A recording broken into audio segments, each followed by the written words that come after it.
Okay. We're done with that. All right, here we go.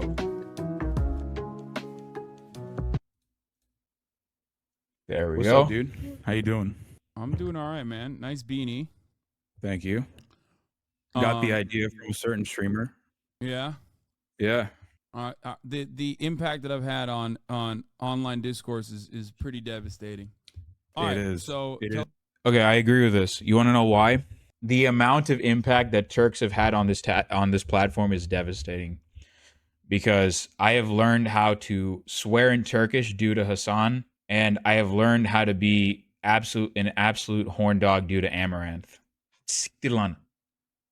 Abi ne istiyorsun abi hey? Bütün aileni sikeyim amına koyayım. Like I know how to say like wild shit in Turkish now.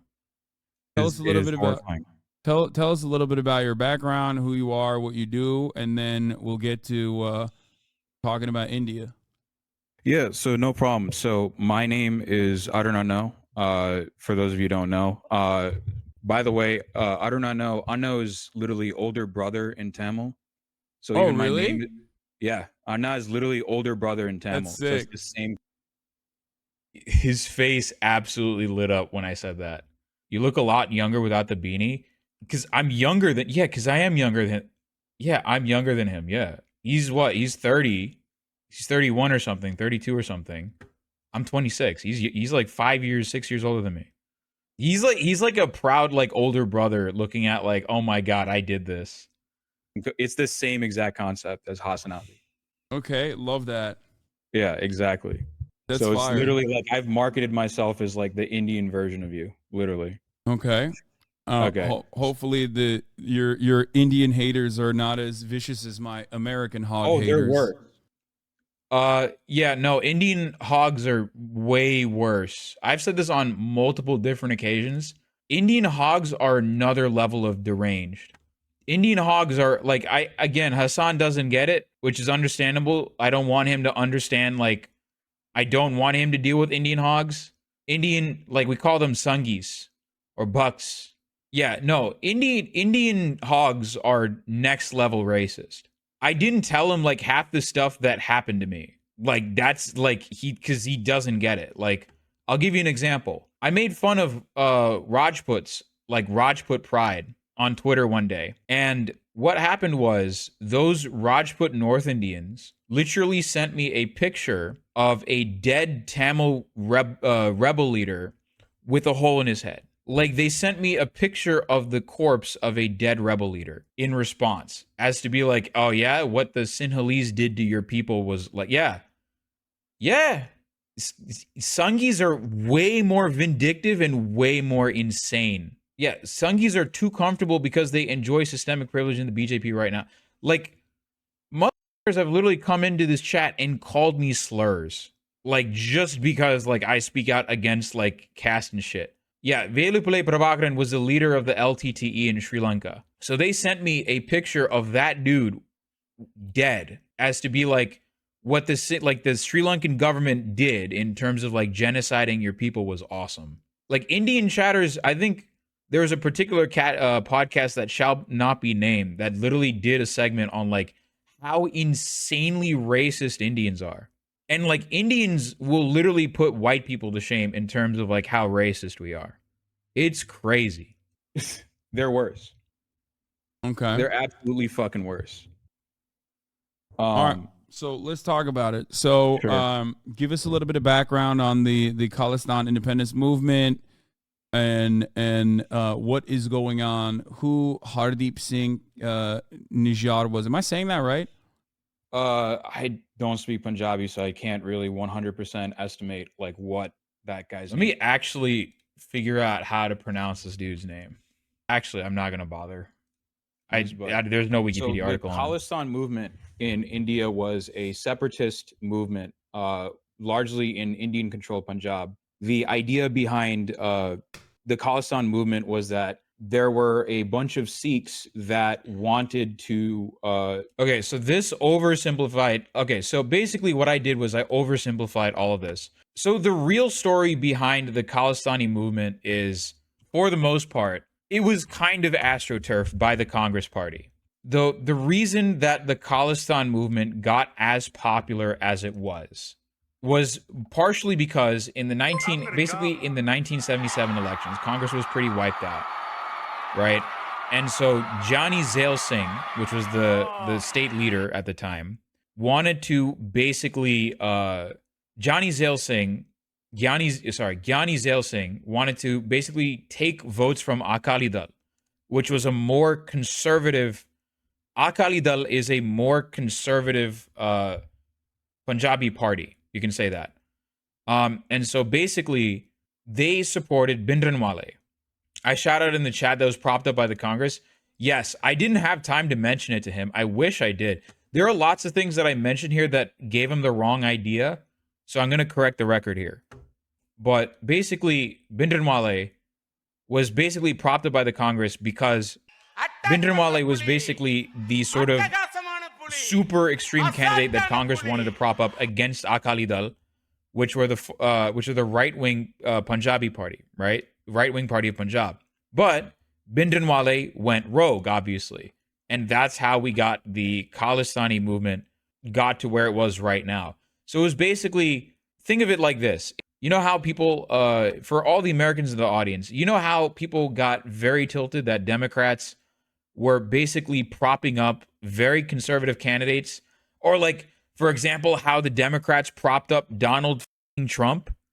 That's a better example. That's kind of what happened here. Khalistan has been in a demand for a while, dating the partition. Yes, but Congress used that opportunity to prop up Bhindranwale. Pied Piper strategy, bingo. So Congress, the Indian National Congress, used the Pied Piper strategy here to prop up Bhindranwale. It's a lot like Mujahideen. Yeah, I mean, whatever. Like it's an example of a larger party propping up very extremist candidates, and then those extremist candidates effectively going rogue. And it's because Sikhs are actually considered a separate religion from the majority Hindus. So even though Sikhs are a dharmic religion in much the same way that like they borrow a lot of their principles from Hindu like religion, it is actually quite separate from. They borrow a lot of ideas from Islam. There are some tenets that are totally different between Hinduism and Sikhism, such as like Sikhism outright, saying no caste whatsoever. Here is wrinkle number one to all this.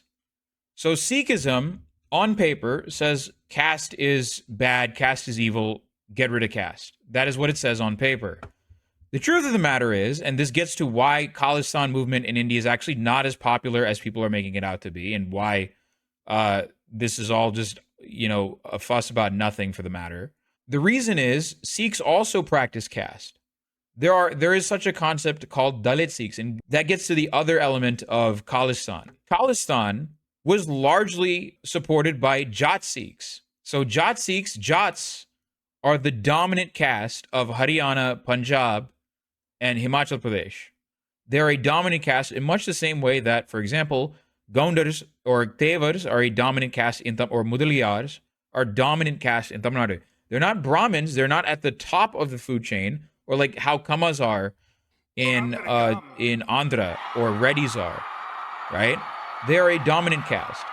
So Jat Sikhs were the ones that were the biggest proponents of Khalistan at the expense of Dalit Sikhs. And so, by the way, every religion that touches India, whether it be Hinduism, Christianity, Islam, Buddhism, whether it be Sikhism, I mean, if the community is large enough to the point where it can be segmented into societies, it will be segmented.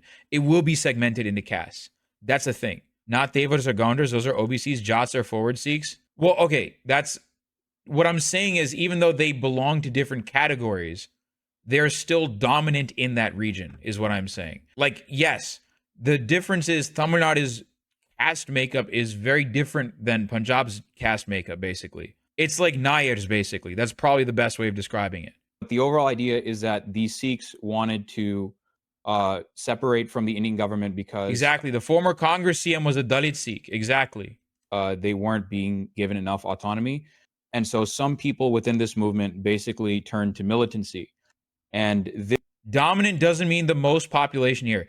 Dominant means whichever caste has the most amount of political power. That's what that means. It often does translate to majority, but what it actually means is which castes have the most political power. Mm-hmm. And the reason is the leader at the time, I forget his name already. Bendrinwale, I forgot the leader name. of the Khalistan movement at the time was being housed there, and a lot of his followers were trying to protect him from the Indian, from the Indian government, which at this point was headed by Indira Gandhi, the head of the Congress Party. That ultimately ended up in a head, and so ever since that, there have been like back and forth, clashes. There's been a massive tension between a lot of the Sikhs in Canada, the UK, and a lot of the Commonwealth. Bindranwale, thank you. So Bindranwale was the original Khalistani separatist that wanted a separate Sikh state, and he wanted. The original Khalistani movement had somewhat genuine desires, but were used as a political pawn and discarded immediately after 1985, after the Khalsa religious order. The Khalsa religious order is kind of like, it's not the Vatican. I don't know. I don't like that comparison here, but like, yeah, I'm not Sikh, so Cross can probably like demonstrate that better. After that, it quickly became co-opted by the American and Pakistani intelligence agency as tools of divide and conquer, death by 1,000 cuts. Restored Khalistan is not IRA, at least not in the previous 3 decades. What happened to Sikhs in India with the Golden Temple is horrific. No way to justify it. It's as if Muslims were killed inside the Mecca. We're getting to that. The Punjab region controlled by India, so that included Haryana as well as Himachal Pradesh. Okay. So, Indian Punjab. So, there is actually, Punjab was bifurcated. It was actually trifurcated, excuse me. It was split into 3 states. So Punjab actually used to be way larger than it is right now. So this is what Punjab is at the moment. But it actually used to include these 3 states. Now, I'm oversimplifying again what is about to what happened, but over time there's also Pakistani Punjab, yes.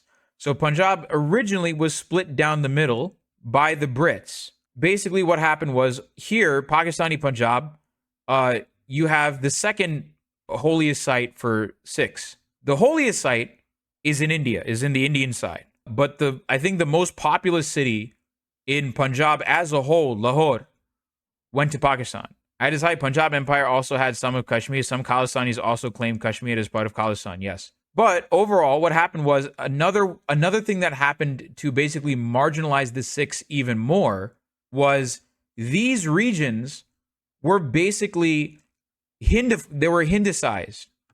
So Haryana, actually, there are like languages spoken in Haryana, not Haryanvi per se, that are actually closer to Punjabi than standard Hindi.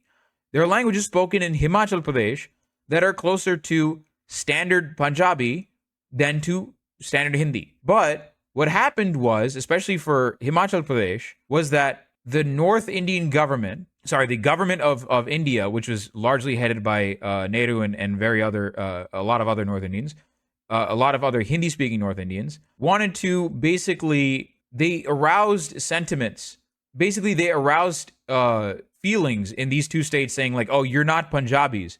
Because everyone in here, as far as I know, they used to consider themselves Punjabis. But in order to basically say like, oh, the Sikhs are like, Punjabis are Sikhs, you guys are different, right? They basically split the state into 3. That's my understanding of the events. Again, this is not my forte at all. My forte is all the way down here. What ended up happening was this all, like I said, it ended up in a head in Indian Punjab. Operation Searchlight. Sorry, not Searchlight. Searchlight. Okay, Operation Searchlight, by the way, is another word for the Bengali genocide. Operation Searchlight is what Pakistan did to East Pakistan with the help of the United States, which led to the Bangladeshi War of Independence. That's Bangladesh, exactly. Which, by the way, next time I go on Hassan's program, I'm going to teach him how to say Bangladesh. Operation Blue Star happens. The Indira Gandhi government sends in basically the army. And China supported too. Yes, China also supported, if I'm not mistaken. Several, I believe thousands of civilians die as a result of that. What ends up happening is a lot of those people that were more sympathetic to the Khalistani movement flee to countries like what happened this year. This happened in 1984. Mm-hmm. So they split them based on language. That's what I'm trying to say. Yes. We also need to teach Hassan that the narrative that the British consolidated caste is not really accurate. I don't know why Indian chatters were saying that. Okay, I know why Indian chatters are saying that, because that is a common Sanghi talking point. They also need to teach us on how the narrative that the reason is that's a Sanghi talking point. So there's one thing that people need to realize, and I think Hassan mentions it every now and then. It's that oftentimes will often weaponize anti-imperial, especially from colonized countries, weaponize anti-imperialist talking points to further their own imperialist fascism, conservatism, whatever, right? And this is one of those talking points. They'll say that caste was never endemic to India. Yeah, caste is never endemic to India. The British cooked it up. Or another talking point that you'll hear is that like people will say like, oh, caste is a Portuguese because the word caste comes from casta and is Portuguese. Hassan didn't catch that Triple R was propaganda, that was casteist, and Rajamouli was a fash casteist. But like that's the thing. Rajamouli is he's a fucking Sanghi, obviously. But the thing is, that's his shtick. That's the thing with Telugu movies. A lot of Telugu movies are over the top, and that catches the eye of Americans that don't know any better. And so obviously people are gonna like, if you go and harass Hassan, oh my God, Hassan, did you know that Triple R was actually casteist and the guy that made it was a fascist? Why are you supporting fascism? Yeah, you're going to turn the motherfucker's ears off. Yeah, you're going to piss him off. That's not the way of doing it. That's not the way you're supposed to bring it up. The truth of the matter is, yeah, he knows how to keep that subtle for a wider audience while throwing red meat to his base. That's how Rajamouli made Bahubali 2. Yes, he made both Bahubali, yeah. Yeah, Cierno 229. Here's the thing you gotta understand. Half of Hassan's Indian chatters are Sangis. He just didn't realize it because he never mentions India. Whenever he brings up another, because he talks about America most of the time, everyone says F America, including Indian conservatives. The moment India is currently under the radar, all the Indian Sangis decide to come out and chirp. Rajamouli said he read his script on RSS and it made him tear up. Yeah, no. Yeah, I'm pretty sure his father was like a RSS member or something. The main reason is that Sangis don't really have a strong economic ideology, so they can even be social democrats and straight up be Modi dick riders. Hassan would know Kashmir, but I don't know to what extent he would know about Kashmir. Like, I don't know if he knows that like the last like major journalism outlet in Kashmir was just recently shuttered. I don't think he knows that. It probably is like generally like whatever gets covered in Western media. We learned the caste system from Manusmriti was based on our life and not by birth. Mr. Prasad, a gentleman with whom I played tennis with, told me a better expansion. Panjamajati. Oh my God. What the hell? Oh my God. What the hell? One who depends on others for. Oh my God. I remember this shit. Oh God. Yeah, this is vile shit. What the? He's calling people from marginalized caste parasites. That's what he's saying. Which, by the way, the irony of it all is that it's Brahmins that are the parasites because they're the ones that literally provide nothing. Like they're the ones that literally beg. Their job is to beg for rice, and they don't like. They own land. They own land given to them by kings, and they don't do shit in return. Yeah, Manusmriti and even Kama Sutra is filled with caste-based instructions. Not just Manusmritis, all the Shastras. And they came to Canada, they came to the UK and other Commonwealth countries. And so what ended up ultimately happening was India had more or less strained relations with Canada ever since then, because the Indian state apparatus currently views countries like Canada, New Zealand, Australia, which house these people that are more sympathetic to the Khalistan movement, as like enemies of the state. And they view Canada as like housing enemies of the state of India. So that's why like Turkey with Kurdish militants living. They came as refugees. Yeah, a lot of them came as refugees. The point of what I'm saying is India views those refugees as enemies of the state. In like European nations. Kind of. And it's not to like run defense for the Khalistan movement. They have done some really bad things in India. They have done like the airplane bombing as well. Like they did like again. Well. So again, whenever I also like the nuance to the Khalistan movement is that one, Khalistan was largely by Jat Sikhs for Jat Sikhs. They were dominant caste Sikhs. right? They did not represent the interests of all Sikhs that you can say. Like they did not. They absolutely did not represent the interests of all Sikhs. No shot they did, right? They also did kill civilians on like the air. What was, I forgot the name of the plane already. They did kill civilians. So again, the point of acknowledging all of this is to contextualize why the Khalistani movement had legs to begin with. This is not to be like Khalistan Pog, like Khalistan Zindabad. That's not the point. The point is, that's going to be clipped out of context, isn't it? Sikhs were done hella dirty during post, and yes, exactly. Sikhs were done hella dirty during and post partitions. The LTTE, whether it be the Khalistan movement, is always about understanding that, yeah, we're not running defense for these separatist movements whatsoever, but we're understanding the material condition. Hold on, I'm going to get to the Sikh genocide after that. Hold on, 1 second, chat. But this is when Hassan realizes, like, oh my God, oh my God, holy, he's similar. What the But basically, when you're talking about these militant groups, you have to understand, like, they obviously, I mean, you do, but like a lot of these separatist groups come from particular. Hassan realized he up.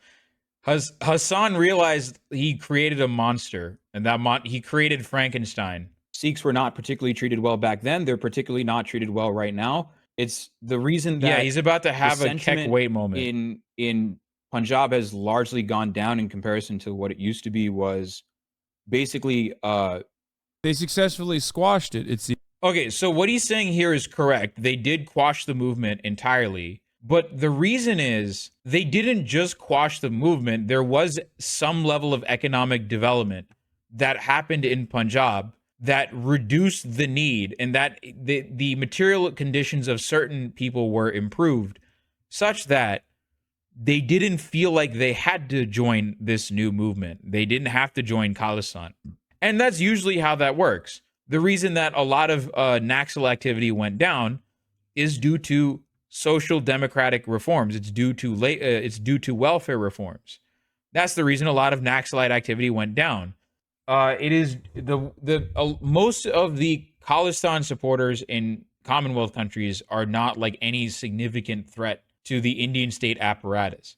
As much as the Indian state apparatus loves to make a big fuss about these people, they're not any significant threat. Like, they're protesting peacefully. That's it. In the country. And then the rest of them seeked refuge and safe harbor in Commonwealth countries. And by and large, it seems like there is not enough momentum at that point inside of India. It's not just the fact that they quashed the movement violently. I mean, it's like that also led to. So one chatter mentioned the fact that after the Operation Blue Star happened, Indira Gandhi's bodyguards, who were all Sikh, basically assassinated her. Okay, Indira Gandhi was assassinated by 2 Sikh bodyguards after. Not all of her bodyguards were Sikh. Indira Gandhi was assassinated in 1984 by 2 Sikh bodyguards after she allowed the storming of the Holy Sikh temple. So, the long story short of it all was that former Prime Minister Indira Gandhi was assassinated after Operation Blue Star. All weren't Sikh. I was wrong about that, yes. But 2 of her Sikh bodyguards did assassinate her. The people that did assassinate her were Sikh. Bodyguards assassinated her because of the aftermath of Operation Blue Star. And that led to the Delhi riots, anti-Sikh Delhi riots. It was a series of organized pogroms against Sikhs in India following the assassination of Indira Gandhi by her Sikh bodyguards. Government estimates about that 3,000 Sikhs were killed in Delhi and 3,300 nationwide, while independent sources estimate the number of deaths to be about 8,000 to 17,000. It is a pogrom. It's an ethnic pogrom that happened against Sikhs. It is an ethno-linguistic pogrom that happened towards Sikhs. The only reason my great-grandparents survived was because their neighbor let them hide in the water tanks. That should give you an idea. These were individual actions. It wasn't like the Sikh community. Guys, I am not blaming the Sikh community as a whole. Guys, you are misunderstanding what I am saying. You are misunderstanding what I am saying. Leftist infighting. Not even leftist infighting. It's Indian infighting. Yeah, like, I'm basically talking about, like, what led up to all this. But the point is, yes, this led to the Sikh massacre in Delhi. And this was a pogrom, right? Another pogrom that happened, just to compare, was Black July. You had a majoritarian mob hunt down a minority ethnic group to see whether or not they belonged to that ethno-linguistic group, and they killed them. That's what happened. That's literally what happened. It's a ethnic pogrom. So this is why a lot of Sikhs will say this is a genocide, and I would tend to agree with that. It is a genocide of Sikhs. It was a planned ethnic cleansing of a particular group of people. Yes. And so that in turn created a backlash in 1984 in Delhi, where Hindus actually started attacking Sikhs. I don't remember the death count for that, but basically it was basically a mob lynching / pogrom against Sikhs. And so some of the people that fled India at that time to Canada were also victims of that Sikh genocide as well. So, or of that. Don't want to get too dark, but they would literally stop buses, pull people's ID to check their names to see if they were Sikh or not. Congress leaders also handed around voter rolls. So, by the way, just for the record, this is exactly what happened in Sri Lanka against Tamils. The same exact thing. Sinhalese mobs were handed voter rolls by higher ups in the Geopolitics administration, and they were given voter rolls to attack Tamil homes. They put burning tires on their necks. As I said, didn't want to get too dark. Yes. In this stream, unfortunately, there are times where it is going to get very, very dark. Chat, India's most recent pogrom is still literally happening in Manipur. Yes, I've been covering that. I have several videos on that as well. 1984. And Indira Gandhi is absolutely a ghoul. She also locked up several politicians that are now in power today. So when a great tree falls, the earth is bound to shake. Rajiv Gandhi justifying riots after Indira died. That is Rajiv Gandhi, Indira's son, who, by the way, is also a war criminal. Just for the record, like Rajiv Gandhi is a ghoul in and of his own right. Just for the record. Like, it's not like Rajiv Gandhi was his son, or was Indira Gandhi's son, that was just justifying, oh my God, like, they deserve, even if that was, like, the case, even if this was a complete rando that said that, it's totally, but it's Rajiv Gandhi. Rajiv Gandhi sent the Indian peacekeeping forces into Sri Lanka. I'm just going to let you have a look at what happened here. The IPKF role in the Sri Lankan conflict was criticized in both Sri Lanka and India. That they did that, and there are documented cases of the IPKF that Rajiv Gandhi sent into Sri Lanka committing cases of sexual violence against the Tamils. List doesn't even fit the screen. I want you to take a look at how big this article is. I don't need to say anything more. This is what happened to the Tamils in Sri Lanka. This is just a cross section. One IPKF official excused these essays. Trigger warning essay on. Sorry about that. One IPKF official excused these sexual assaults by stating the following: I agree that sexual assault is a heinous crime, but my dear, all wars have them. There are psychological reasons for them, such as battle fatigue. That's this dude. That is an official from Indira Gandhi's son's administration, Indian peacekeeping forces official under Indira Gandhi. It was the Congress Party has done a lot of damage. Not as much as like the BJP wants to do, but like they've done a shit ton of damage. Yes. My small town has a Sikh community. My mom told me about how the Sikhs cut their hair and shaved their beards to hide their identity when Indira Gandhi was assassinated. The riots were horrible. Yes, there was an actual, like, I don't mean to like underplay what happened, but like what happened after Indira Gandhi was assassinated was that the Sikhs knew that the Indian government was absolutely going to come for them. They knew that they were going to be the victims of ethno-religious pogroms right after. So like they knew for a fact that's going to happen. It's like a decades-long issue that India's had with Sikh people. And actually, you covered the farmers' protests. So the word Khalistani is so rooted. So what I'm about to say here is that if you're a Sikh person that protests the government in any way, you're Khalistani in the eyes of the government. The Air India bombing carried out by Canadian Khalistanis, I don't know too much about that, but I can say this. So Khalistani has, as a word, has actually been used to address any particular Sikh that opposes the current establishment. So you covered the farmers' protests, right? And so the farmers' protests that happened in Punjab. Okay, here's the thing. There is one thing that Hassan said about the farmers' protest that he's actually not right about. He said he called the farmers' protest a communist protest. I think that's inaccurate. I think that's a very inaccurate way of describing it. The farmers' protest was not explicitly communist, although there were several elements of the protest. The thing is, the protests were very decentralized. It was a leaderless protest. It was a leaderless like movement. It was community led. It was completely community led. There were definitely members of communist parties that were involved. It was reported as the largest worker movement, so maybe he misunderstood. No, I don't even think it was Deep Sidhu that was leading it. It was like, I mean, it wasn't just limited to Punjab. It was all over North India. It was Punjab, Haryana. Like, it was mainly against the, yeah. So it is like the one thing that I think Hassan is wrong about here. He doesn't talk about it here, but he does mention it. I think he's wrong. Is that the farmers' protest was actually more anarchic than anything, because there was no leader. It was completely mutual aid based. There was a lot of mutual aid going on in the movement. There was no real leader, which is why it was harder to quash. I would say it incorporated more anarchic principles than anything.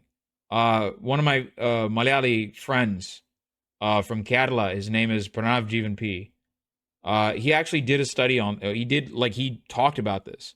Northern India. I forgot they killed Sidhu Moosewala. Yeah. Uttar Pradesh, Delhi, so on and so forth. Right. Khalistani. Rest in peace, the Modi government actually used the word Khalistani to actually address those people as terrorists, because it's a way of basically labeling people as like, oh yeah, so if you're a Muslim that protests the government, you get called a jihadi. If you're an Adivasi that protests the government, you get called a Naxal. If you're a Dalit person that protests casteism, you get called slurs. If you're a Tamil person, you get called Madrasi. You get called Dravidian, like anti-Hindu, anti-Tamil. We get called Pakistani too. Yeah, we get called Pakistani Asians because we get called Christian converts and Muslim converts, which is hilarious because Tamil Nadu has the highest number of temples of any state in India. Also, yeah, we get called rice bags for that. Like, oh, you're a Sikh, therefore you're anti-Indian, you're anti-government. So it's a way of just labeling. It's a way of labeling them as terrorists. Yeah, they did that. They did that in the communist movement as well. Exactly. Like that was they do that with. So if you remotely help, like, oh, he does say it's a communist movement. Yeah, it's not a communist movement. He's wrong about that. If you remotely help indigenous people, they will call you a Naxal, and then if you're a Dalit person, if you're a marginalized caste person, they'll just call you slurs. Cool. He did not. Hassan did not know how to process that information. He was like, what the I think I genuinely broke this dude. To be fair, as a Westerner, there's no way you can wrap your head around it. There are certain areas of India that I still think are like so deranged and so silly. Andhra Pradesh politics, I will till the day I die, I will probably never fully understand Andhra Pradesh politics. I've said this before. Andhra Pradesh is a black hole of politics. Everything goes in, nothing comes out. You can never understand it. I don't think Hassan's chat is ready for Goswami. I don't think he's ready for Navika Kumar. I don't think Hassan's chat is ready for Sudhir Chaudhary. They cannot handle Sudhir Chaudhary. Just mass mobilization and like government sanctioned lynchings that are that where the people who get involved in it rarely ever get any kind of criminal punishment whatsoever. So basically, there are ethno-religious pogroms that are happening to Muslims in Uttarakhand right now. So there are Muslims being driven out from their homes from the state of Uttarakhand by Sanghis. So you have like the VHP Bajrang Dal, those Hindu nationalist organizations basically driving out Muslims that were already native to like towns in Uttarakhand and Himachal Pradesh. They're driving out the Muslims. So I mentioned this earlier. Unless you're like a upper caste North Indian Brahmin, you're always going to be in the crosshairs of the government. So like a lot of hate crimes that happen in India that don't really get talked about outside of India because it's such a quagmire of a topic is like caste-based violence, like violence against marginalized castes. Something that doesn't get enough, like like anti-Muslim hate crimes in India already don't get that much coverage in the West, but like anti-Dalit hate crimes, anti-Adivasi hate crimes, like anti. Okay, here's one thing. Okay, I'm not going to get into this too much. We will talk about the kinds of hate crimes that happen to Dalits and Adivasis probably next stream, because that is part of the that is part of the news that I'm curating right now. We will talk about caste in India because of the new women's the women's reservation bill that was just passed. We will talk about that this weekend. In the northeast of India. I've been covering this for like about 3 months. It's dawned on me. We found the MLM. We found the Marxist-Leninist Maoist LARPer in Hassan's chat. We found the LARPer, guys.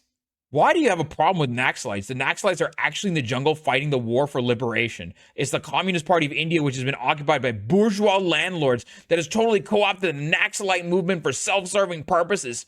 Ugh. First off, I am willing to bet this dude is in, like, this dude is either in bum-ass Idaho or he's in Europe. You ain't in Jharkhand either. No, first off, the problem with, like, single-handedly just being, like, based Naxalites and moving on with your fucking life is that Naxalites do not represent every Adivasi group in India. That's the fucking problem. Dude, LARPers like this are, comedy gold. Like, this dude is in the jungles of Jharkhand right now, or Odisha right now. Like, I am much more, like, I don't shit on people for joining the Naxalites. My perspective on the Naxalites is, if you are an Adivasi person and see that the Naxalites are the only way out, are the only form of liberation, like, I am not going to criticize you for that, because you have made a mental calculus that I can never understand. I can never make that. I'm not gonna shit on people. Like, I understand the origin of the Naxals, but I'm not gonna be like, base Naxals. The Naxals have the government panicked. The Indian government is going to topple, and glorious cultural revolution is going to happen. Dog, you are a white motherfucker living in America. What are you doing? Like, also, the who founded the Naxalites was also a landlord. And it's also like ethno-nationalism that is at the heart of it. So it's Maite ethno-nationalism against... I covered this. I did a video. I did 3 videos on this. I covered this on May 5th, basically as this was breaking out. The Kuki-Chin Zos that are being dispossessed of their land.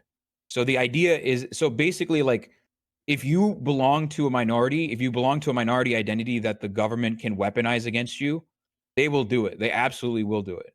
Like, I'm a South Indian. I'm from Tamil Nadu, right? There's a lot of shit that North Indians peddle about us because of a couple of reasons, like that the North Indian largely run government peddle about us. One is because of the Dravidian nationalism that Tamil Nadu like espouses against like the caste system and all of this like Hindutva nonsense, right?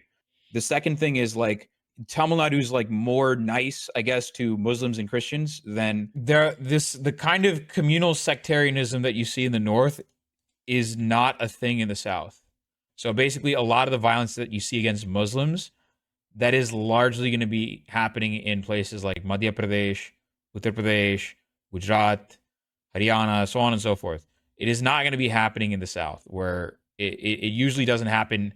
If it happens in the South, it happens in Karnataka mostly, and maybe Andhra. It's not like things are okay in Tamil Nadu. It's not like if you go to Tamil Nadu, like, and you're a Muslim that wants to marry a Hindu dude or whatever, things are going to be okay or whatever. It's not like, obviously, because Tamil Nadu is also still a very conservative state. Interreligious marriages are still like yeah, people still treat like religious minorities pretty poorly, I think, with regards to marriage proposals and stuff. Like those hate crimes that you see that happen towards Muslims and Christians in the northern states don't happen as much in like Tamil Nadu. So basically, like, yeah, Indian government is India politics is super fun. So there's the Air India flight 182 that everyone wants you to bring up, but you said you don't have a lot of knowledge. So over that matter. why did you guys bring this up? I am genuinely curious.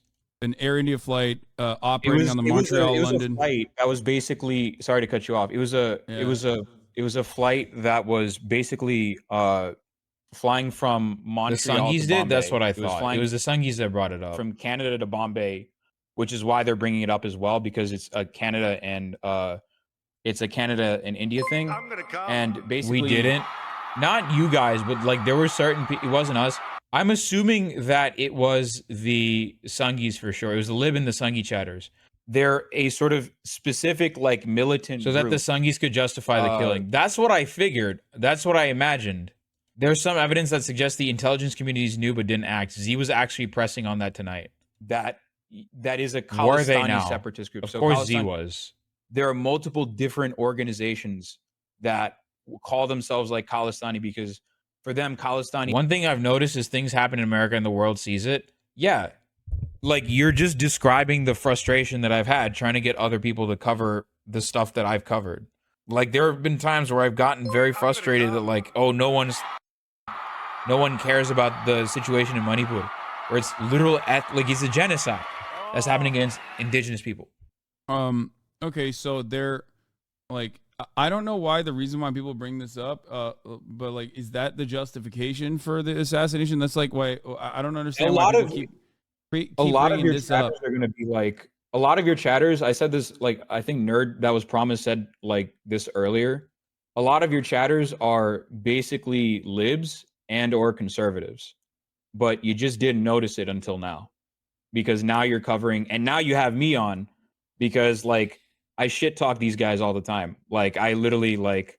I mean, I'm familiar with this. The same happens with Turkish people. Same happens with like Israeli people. Same happens with Americans as well. Whenever I'm shitting on America, which is understandable, we're all united on that front, except for some liberal Americans who get very upset whenever I talk about foreign policy. But the moment that like they are in the crosshairs as international hogs, which every country has, as I've talked about time and time again, all of a sudden they drop the pretense of like being a rugged socialist or a progressive of any sort and immediately become hogs themselves. Hold on. There's a chatter I have to, that is, yeah, here we go. There's a chatter that I have to respond to. Hey, Hawk Zeno. Darnu pallu pudingi suthula vechiruvenda punda mavana. What? There it is. There is where I curse at him. Okay. To all the Tamils in the chat, would you like to translate for the chat? I won't. Punda Mavan means lovely person. That is not what that means. I said I will rip your teeth out and stick it in your ass. You son of a pussy. You son of a. What was the chatter saying? Okay, the chatter. He said Punda Mavan asingma liya taimana poi asingma pesara tevriya paila, which means this last one's actually kind of a slur. Punda Mavana, which is what I said. Son of a cunt. Is this not like shameful? You're shamefully talking about your motherland like this, you son of a whore. No, let's not use that word. I am reading what he said verbatim. But yes, I don't use this word at all personally. I do not. I have staved off. I was told once, do not use this word. Do not use this word because it's a caste slur. And I do not like use it other than to like explain what that means. This is a caste slur. But it seems is this one of the major justifications as to why Indians try to claim? You can read Hassan's fast chat. Yeah. Which is kind of scary. It's kind of scary that I'm able to do it. Terrorists start speaking Turkish randomly. Indian Hassan. Now Hassan knows how we feel. Okay. The other thing is Hassan realized for the first time, like, oh God, is this what I sound like? he had an out of body experience. He was just like, what the hell? And then chat went nuts. What just happened? I just cursed at him. Don't worry about it. He's like, Claim how that, did like, all this start? You're talking about like how did I get on his show? I was on Sean DeBlack's stream earlier that day. I was actually talking about the video that I'm in. I was the Saji's video that I'm in. So I was talking about that, and then after I got off Sean's stream, Nerd That Was Promise, who is another newly christened mod in this chat, like messages me in Sean's chat saying, look at Hassan's stream title, and it says India versus Canada drama. I'm like, oh, for fuck's sake, oh god. Because here's the thing. Most people do not cover this region correctly. I was like, oh dear God, like how is Hassan gonna cover this? Oh God, I hope he doesn't bungle this. I was like genuinely concerned that he was gonna bungle this in some fashion or another. Nerd and I were basically whispering on Twitch, coordinating like how the fuck are we gonna get Hassan's attention? Because there's going to be a ton of motherfuckers in Hassan's chat that are Sungis and that are libs, that are congressies, right? That are going to feed him misinformation. How are we going to get this dude's attention? So the thing is, I actually know several of Hassan's mods, but I know one of his mods a lot more than I know the others. Fizz. Actually, I met Fizz originally through On Your Leftist. So, and Fizz has literally vouched for me in Hassan's chat before. And then you had other people in the chat like Mitch, Doodlebird. I think Sean was also in there, like giving me like the backup. You had several chatters. What were you thinking when Hassan couldn't figure out the Discord call? I was definitely panicking.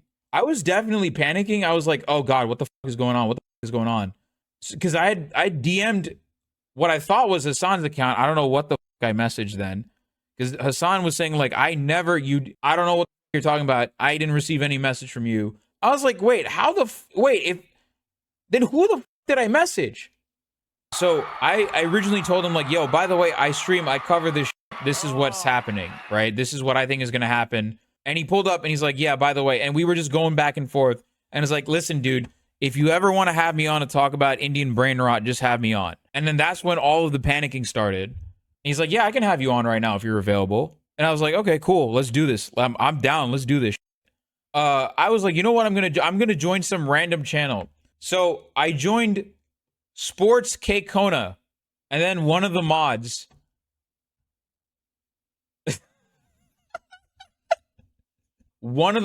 dragged me into debate corner, and then I don't know what else happened from there, and then this is what happened. What you're saying is absolutely correct. It's basically, this is one of the reasons, again, when I'm talking about all of this. Oh God, yeah. And then this motherfucker pulls up like, what about the Kashmiri Hindus, dude? What about the Kashmiri Hindus, dude? Dude! What about the Kashmiri Hindus, dude? Why did I just do Indian XQC? What the dude. 6 consoles! Like, I don't know where that came from.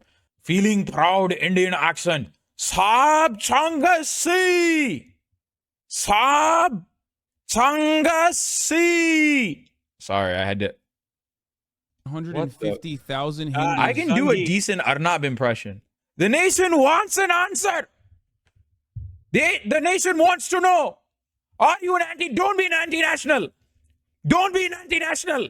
He's saying that there Hindu genocide happened where 150,000 Hindus were genocided. He's talking about the Kashmiri pundits. So the Kashmiri pundits, I'm not going to get into it right now, but what happened to the Kashmiri pundits was very tragic. It was disgusting that they were driven out, partially like due to militant groups in the region.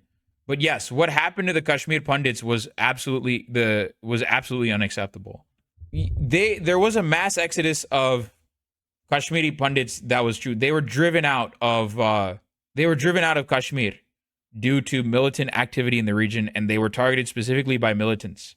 So That was atrocious. But the problem is the Indian government wants, the current Modi administration wants to weaponize that to say, they want to weaponize that to say, oh yeah, now we need to do even harder, you know, we need to crack down on Kashmir even more because all of these Muslims are sympathizers to terrorists. Right? And it's a way of giving carte blanche to the Indian army to do whatever they want in Kashmir. I don't remember what the actual number is, but in my humble opinion, one person is one person too much. What about the number doesn't even matter? We were talking about Sikh pogroms by Hindus. Yes, the point of what is happening is I'm just providing context for chat. No. What I am doing is I am providing context to the non-Indian chatters as to what this dude is talking about. I'm not like saying, like, I am not addressing this. I'm just explaining what he's saying. I'm not addressing it at all. It was not investigated. Yeah, there's a lot of new people here that might not know this history. Exactly. At all.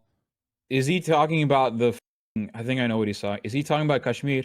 Yeah, I think he's talking about Kashmir. Yeah. Okay, so there's that's no different. Like, I don't know where else. That I don't want to open now because I don't think. Sorry, go ahead. No, you go ahead. No, you go ahead. Someone have the clip of that. That clip was insane. Oh, God. Okay, yeah. We have fan art that came from this. Shout out to Mumblecat. Sorry, go ahead. No, you go ahead. No, you go ahead.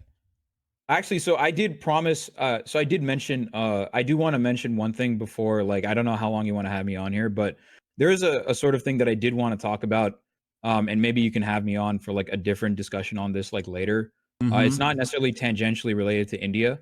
Yes.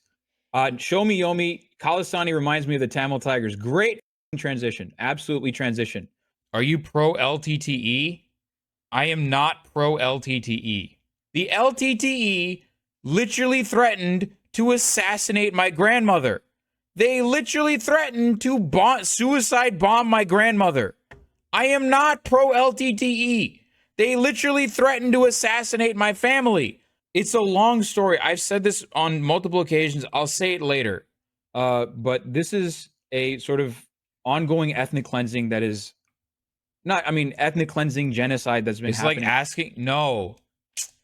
Support for the liberation tigers of Tamil Iram is a very complicated subject. It's not India. It's just slightly off of India. It's a different country, chat. But there are Tamils that live in India, and then there are also Tamils in Sri Lanka. And basically, the long story short is that for the past 80 some odd years, the Sinhalese nationalist government has been doing massive pogroms against. Okay, here's where I do this. Asking a Tamil about whether they support the LTTE is a unique issue. Chat, please be normal. Yes. Okay, I have created two specific commands for this. One is SL Tamils. This is when I went on FD Signifier show to talk about the pogroms that have been happening against the Tamils for the past 80 years. What I consider to be an ongoing genocide. And then the other one is, this one is very brutal. So this one is going to be very brutal, what I'm about to put. Trigger warning. Okay. This is Sri Lanka's Killing Fields. It's a documentary done by Channel 4. It documents the various war crimes that were committed against the Tamil civilians of the north by the Sri Lankan government. View at your own discretion. It is something that you need to watch, but only watch it when you are in a very stable position. Let's put it that way. And I basically said, I want the serfs to like have me on, or I want Hassan to have me on to talk about this, because I'm tired of fighting to talk about the Sri Lankan Tamils, the Elam Tamils. But I was saying that if given a chance, if Hassan were to have me on once and never have me again, and it was just completely impromptu, and I had one subject that I was allowed to talk about, and it was not like anything like this, it wasn't impromptu, but it was formal, it would be the pogroms committed against the Tamils. It would be the genocide committed against the Tamils, being committed against the Tamils. That's the one subject that hit me the hardest, because I saw those war crimes happen when I was a kid. My father saw those war crimes happening to children, some of whom look like me. There is the LTTE leader's son that was shot 5 times in the chest at point blank range by the Sri Lankan army. And when my father saw that, he told me it was like losing my own son. In fact, the one thing that caused my own father to tell me that he was proud of me, my parents to tell me that they were proud of me, was when I went on FD's show, and my dad does not watch any, he watches my streams. He mostly disagrees with a lot of what I have to say. But my dad saw the segment that I did with FD, and he's like, I'm proud of you. I'm proud of you, Arun. That's the thing that caused him to say I was proud. That's the thing that caused him to say, like, I'm proud of you, Arun. I was thinking in my head as I was saying this, I was given this one opportunity. If I go on Hassan's show and at least do not, like, I'm given this golden goose, I'm given this golden egg. If I don't at least mention this once, if I don't at least tease the chat a little bit, at least if I don't tell the chat anything, then I would not be doing my service. So that's why I decided, listen, Hassan, there's something that I want to talk to you. There's something that I want to talk to your chat about. I've been talking to Haas Court about it a lot. And this is something that needs to be talked about. And I need to mention it at least once. What were the commands again? One is SLK, one is SL Tamils. SL Tamils, the other one is SLKF. Sri Lanka's killing fields. The Tamils for a very long time. And there's actually there's a movie called, I mean, yeah, you'd have to this is way too much to get into, but this is how important this shit is to me. I didn't even think about, I didn't even remember to plug. I didn't even say I don't know if I said it. Actually, never mind. I actually went on FD's show. Never mind. I did say a little bit. I went on FD's podcast because he was actually supposed to be. I was about to say something, but I'm like, stream where I had on a former UN human rights counselor on my show to talk about Willy Vaikal. Non-Indian chatters, these types of history and politics are really complicated, yes. Which was in May 18th, where basically people remember the massacres that the Sri Lankan government did to the Tamils of the north. But I just wanted to mention that because I figured the Sri Lanka Communist Party is leading the polls. Uh-oh. Don't get me started on them. Oh, yeah. Okay. The Sri Lankan communists suck. They suck. The Sri Lankan communists suck. I bit my tongue here, but I won't hold my tongue here. They were captured by Sinhalese nationalists during the JVP uprisings of 1987 and 1989. The JVP, which is the largest Sri Lankan Communist Party, they're like white communists. So what happened was they got taken over by Sinhalese nationalists. Once that happened, in the years of 2000 to 2010, in 2005, they backed presidential candidate from the Sri Lanka Freedom Party, Mahinda Rajapaksa, who would later be responsible for the war crimes that were committed in Sri Lanka's killing fields. In 2010, the JVP, Janata Vimukti Peramuna, supported General Sarath Fonseca, a general responsible for those war crimes. That's the JVP. They are war criminal supporters. The LSSP Trotskyists, the Trotskyist party in Sri Lanka, ended up becoming a parliamentary ally with the SLFP, which had originally just passed the Sinhala Only Act. So yes, the Sri Lankan communists suck. Bangladesh communists is hold my beer. Nepali communists, Indian communists all suck. I'm gonna lay it out for you. They all suck. They're better than the other options, but they still suck. Yeah, that's another thing I just wanted to mention a little bit. If you ever want to have me on to just talk about what's going on in Sri Lanka, this guy is full of shit. Nothing of the sort is happening in Sri Lanka. I found the Sinhalese nationalists. Suck my dick. Suck my dick, chatter. Suck my fucking dick. Make sure to fucking schedule another appointment with your mom. Attract pandra puli. Attack pandra puli. That was not my best execution. I will say this.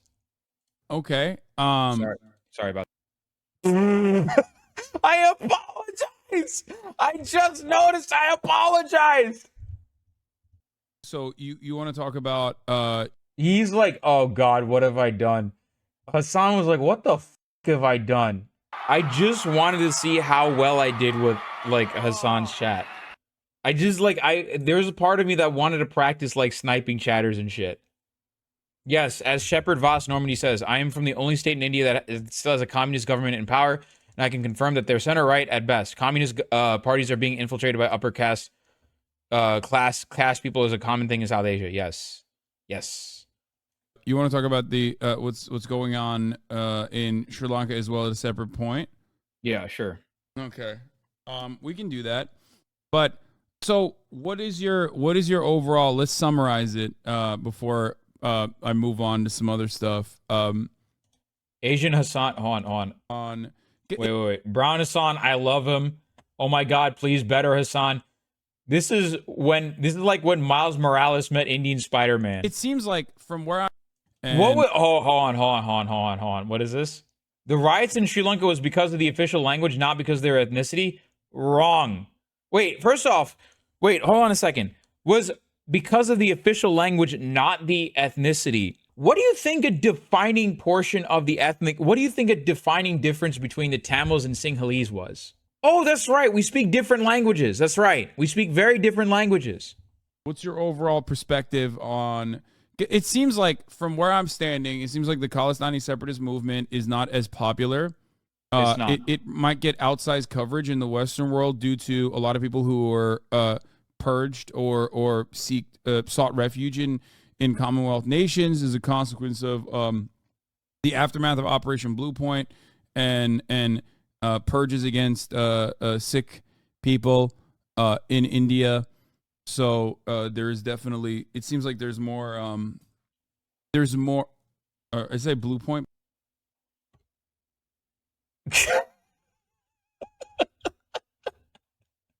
Blue Star, sorry. Blue Point. Wait, hold on. And as far as this goes, it seems like it was maybe created with a genuine purpose. Oh, this is a great debate. Originally, can you ask him about the Chennai massacre where thousands of Hindus were forced to watch the 3-minute ad break? That's a great debate. That's what I mean. Like it's a perfect enemy because it's a perfect action against the enemy that unites all forces, even if they themselves are in opposition to the BJP. Right? Isn't that what it is? It's a perfect. Okay. Let's get back to the conclusion. What I think is actually going to happen as a result of all this. So, is this a big deal? It's a big deal because India, ultimately, I think it's a big deal because India is extrajudiciously killing what it considers to be traitors. That's a problem. That's a problem. It's doing a Saudi Arabia. It is a huge problem that India is now like, they're able to do this and get away with it. It's scary. It means that people that speak out against the Indian government living abroad are going to be under significantly more scrutiny. That's a problem. The way of doing it, but do I think India is going to suffer any sanctions from this? Absolutely not. The genesis of all of this was that a Canadian citizen who happened to be Sikh was extrajudicially killed, supposedly, allegedly, by the Indian government. That's what the problem is. Do I think India is really going to suffer consequences from that? No. I assume because Canada wants to play India off China. That is an oversimplification of the situation. I think it is a bilateral relationship so the thing is, the dispute between India and China over land disputes, that is a legitimate dispute. In my personal opinion, is China's fault. The current dispute in Arunachal Pradesh, in my humble opinion, the reason that it is continually being perpetuated is due to China. It is due to the PRC's maintenance of Mao's policy post India taking in the Dalai Lama. I think India taking in the Dalai Lama as a refugee was a very bad foreign policy move. I think it was a very bad idea. That in no way justifies China's claim over Arunachal Pradesh. What America is trying to do, what the West is trying to do, they're trying to take advantage of this legitimate dispute between India and China to their own advantage. India benefits from the fact that America is taking advantage of it because now it can, roll back labor laws. Apple can build its factories in India. India has relations with Russia as well, which the West is taking advantage of because India is buying Russian oil and selling it. India is playing this particular role that is useful to the West and also useful to Russia. It is useful to Russia because Russia has as a customer for their oil and their guns. India's military hardware is still mostly Russian. India is playing this very delicate tightrope between being friendly with the West and being friendly with Russia. But India's relationship with China was originally okay until India took in the Dalai Lama. Then it soured. So that is India's current geopolitical position, and America is trying to take advantage of that. I think it's an oversimplification to say, like, India is America's China. I think it's a bit of an oversimplification to say that. I think India is occupying its own position on the world stage.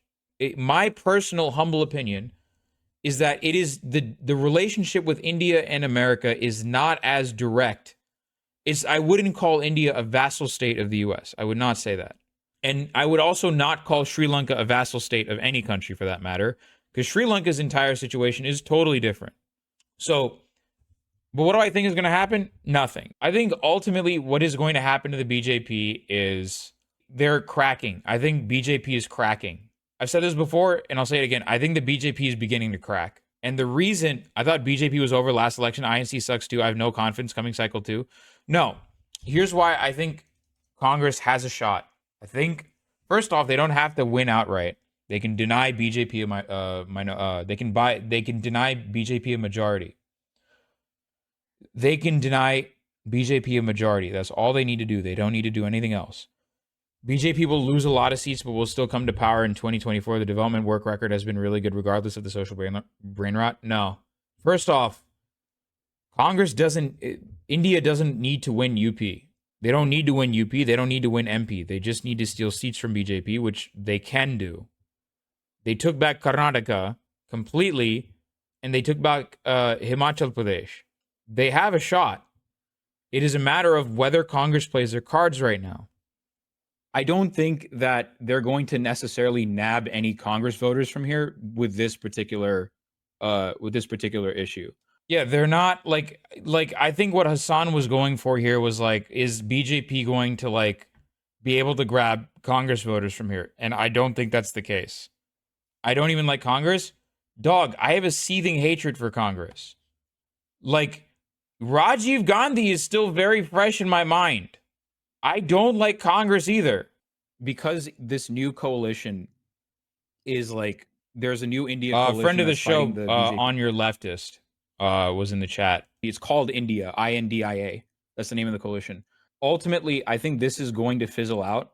I do like this guy said, your assumption is India was responsible for the assassination of the dude, which is highly unlikely.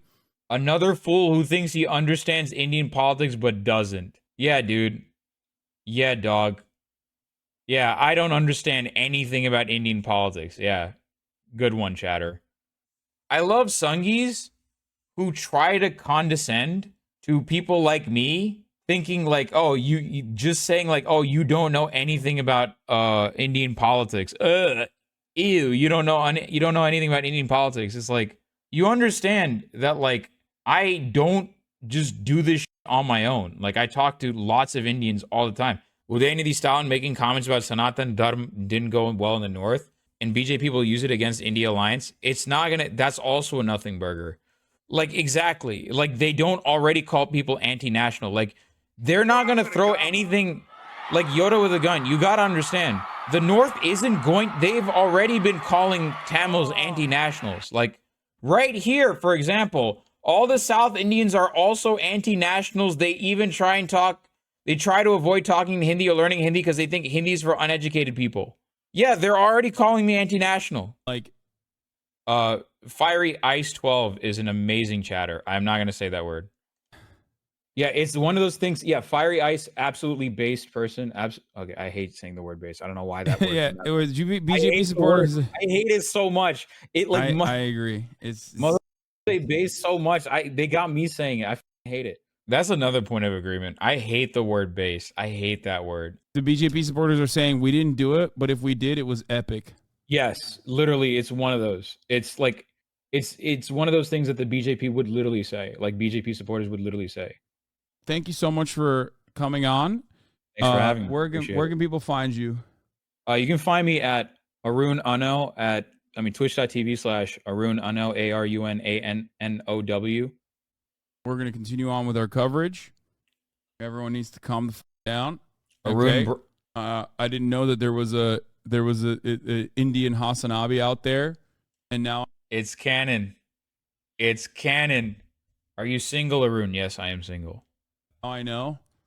That was awesome. I wonder if he also runs 3-minute ad breaks at the top of the hour. Guy for you like Sneeko talking to those kids. I mean, not really.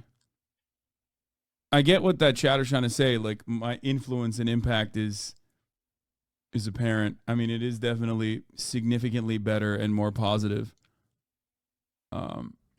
So weird comparison. No, I get what they were trying to say. Arun 12 years old confirmed. Arun Twitch banned streamer for being 12.